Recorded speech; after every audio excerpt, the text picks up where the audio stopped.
this video, we repair a 2023 Audi Q5 equipped with a 2.0 TFSID PU engine after a premature PCV valve failure. At only 15,000 kilometers, approximately 9,300 miles, the owner noticed engine oil leaking from multiple connections, and after diagnosis, we discovered the real cause: a faulty PCV, positive crankcase ventilation valve, that was no longer regulating crankcase pressure. Because of the failed valve, excess pressure built up inside the engine, forcing oil out through seals and joints.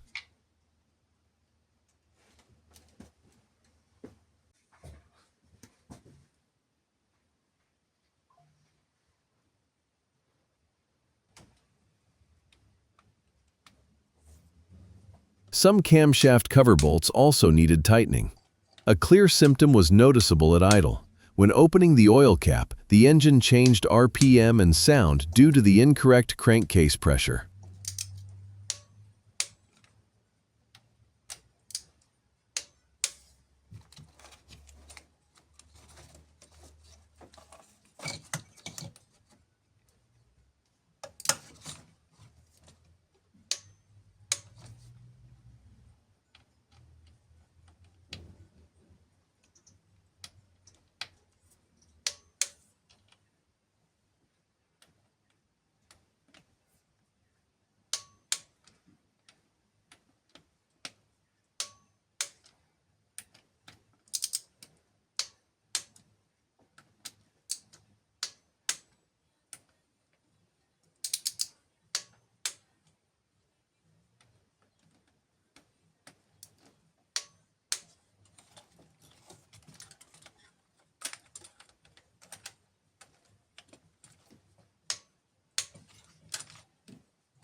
We replaced the PCV valve, corrected bolt torque, and after the repair, the engine runs smoothly, holds stable vacuum/pressure, and is now completely dry and leak-free.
to